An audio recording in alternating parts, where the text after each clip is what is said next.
Okay. Hi. Hi. So, Anne-Marie, tell me why you decided to get involved in the Draw Mohammed competition.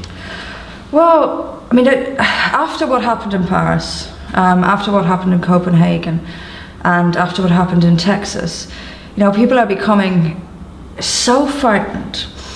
It isn't about cartoons. It's about defiance. It's about, if this was happening in a vacuum, if we were just going out to upset people with let's have some cartoons to upset people. We're doing it because people are being killed.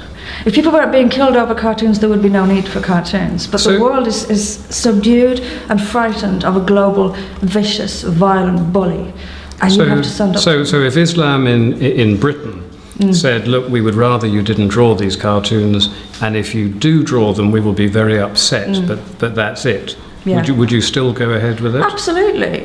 Why shouldn't Muslims be upset? Why is one group of people not allowed to be upset? I'm upset sometimes, aren't you? I get over it. It's called being a grown-up. Anyone can completely ignore these cartoons. It will have no impact on their lives whatsoever. But we're defending the very backbone of democracy and freedom, which is we will not allow people to tell us what we can and can't do and say. Exactly, and of course Islam translated means submission, and submission means submission to Sharia law, Sharia law or Allah. And what they are effectively saying is you will submit to us, and if you dare not to submit to us, we will kill you. Absolutely. Which I think is a pretty good reason for doing it. Nobody's doing it anymore either. Charlie Hebdo have stopped. At the moment, I think Vive Charlie, who we're doing this with, this is an online magazine that was set up after Paris. They're the only publication, at least to their knowledge, which will print a Mohammed cartoon in the whole world. And they're right here in Britain, and we should be standing with them. This is really important. Absolutely. And what do you think it will do? What do you think the public reaction will be to this? They seem to be quite muted so far. It's not getting much media attention. Which is probably, the lefty journalists' way of not giving, they think that's what we want and they're not going to give it to us, that sort of thing. And so I think it's probably going to be quite muted. Nobody will know where it is, for a start, not even the people who buy tickets for it. Well, I think as the day gets closer, I think the media will become more interested. I hope so. I think so. But I say I hope so. But let them do what they want. They're going to demonise us. They're going to portray. I've already been portrayed as some sort of conspiratorial lunatic who wants to bring war to the streets. This is not new. This is not unusual. Oh, this is the Hope Not Hate piece.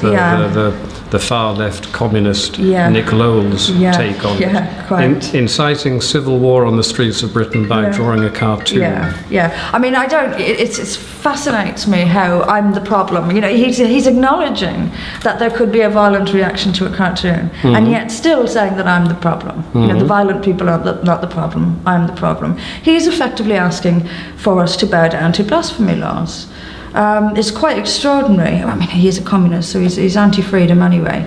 But the lies are extraordinary. These are very vicious, venomous people who will attack. That report that they did was an absolute effort, an attempt to destroy me completely. Barefaced lies about things I've done and said.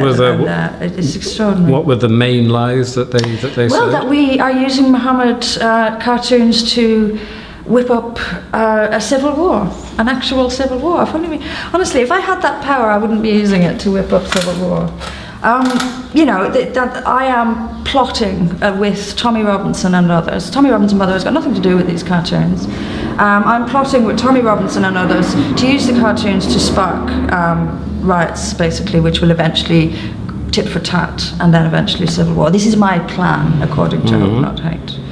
Of course, I've got absolutely no evidence whatsoever for any of it. But no, I think the interesting thing that you said just then is the fact that simply by drawing a cartoon, which is not going out and killing anybody, may very well lead to people being killed because the Muslims get very upset about it. So clearly the people that would be inciting a civil war would be Islam. And the idea that you are doing this is preposterous, of course. But people like Nick Lowell's have taken a side, and that side they've taken in this country is Islam.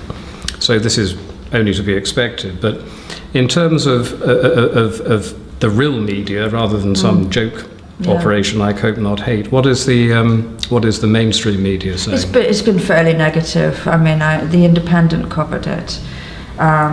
You know, it's the language they use. You know, they're very good at this stuff. You know, Waters suggests it's about free speech. You know, it's all in the wording they use. They're implying that I'm pretending it's about free speech, but actually I'm just a nasty little racist bigot. And you know, they imply it in the words they use. They're actually saying it. Guardian the same. The Guardian have effectively taken Hope Not Hate's word for about who I am and what motivates me, and without question. They never, you know, I wasn't asked. They didn't come to me and say, "Is this really you? Are you really this person they're painting?" And would you be suing Hope Not Hate for libel over this? It certainly is libelous. I mean, they've stated facts about me. You know, they said I speak regularly at EDL rallies. I make no judgment one way or the other on the EDL, but I have never been to an EDL rally, and I still have political aspirations. This is damaging to me. It's a factual statement. It's not true, and it's damaging. They also said that I was arguing with the guy. They've got a photograph on there of me apparently confronting someone at Speaker's Corner. I remember that guy. He was agreeing with me. We were having an amicable conversation. They put Waters confronts Muslim for who disliked what she was saying. Barefaced lies. I was deselected from UKIP. I wasn't deselected from UKIP. But that stuff matters when you are standing for office. And this stuff went into the Independent and the Guardian. No, they didn't. They repeated the crux of the story, but I don't think they repeated those bits. But that, you know, I can prove that they're lies. I can prove I've never spoken at an EDL rally. I can prove I wasn't deselected from UKIP. I've already had people come out and say, "Yeah, I remember that guy too. He was agreeing with you." So that is the definition of libel. So yeah, I mean, they I'm sure they're enjoying themselves now, but not for long. Well, I think when you have the entire mainstream media in this country is effectively on its knees before Islam. Islam can do no wrong. We are always in the wrong.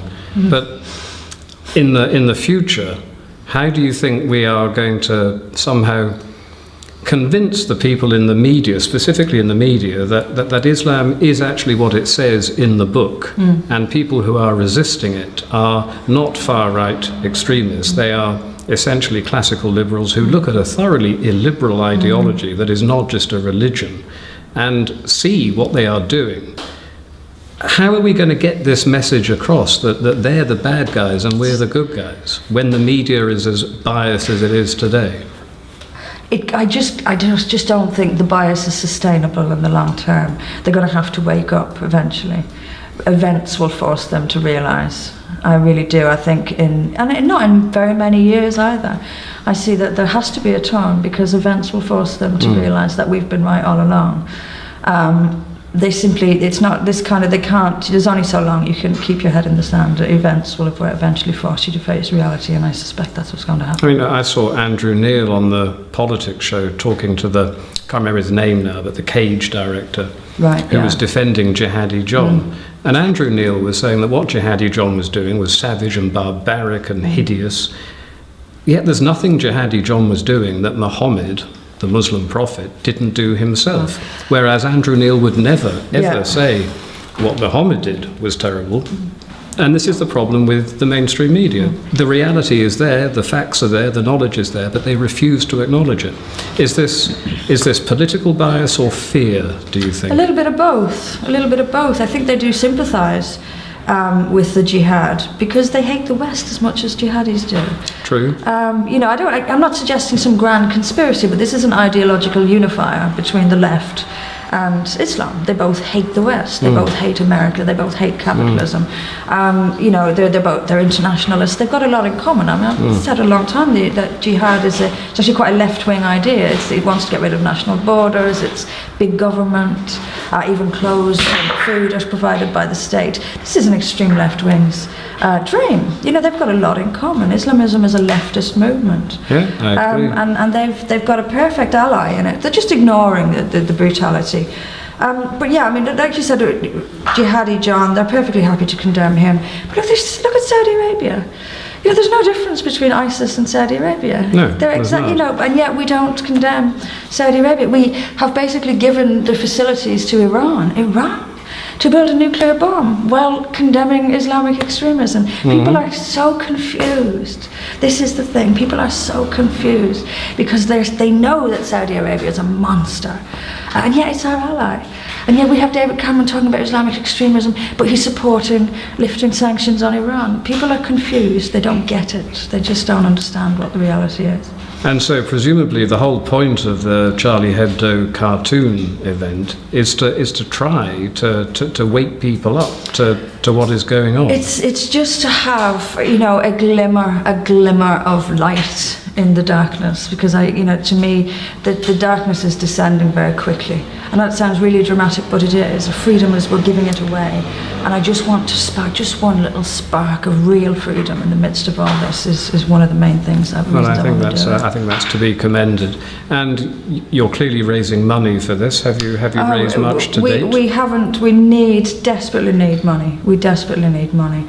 And where should people send money if they are sympathetic to this? There's a link on my own website, which is annemariewaters.org, and on the Sharia Watch website there's also a donate button on the front page, and it all goes into one pot. So whether you donate through Sharia Watch or through my own website, it all goes into the same, and it's all for the Mohammed cartoons. Brilliant. Well, I hope people do, and I do too. I hope it goes through, and I hope it goes through peacefully, and I wish you all the greatest success. Thank you very much. Thank you.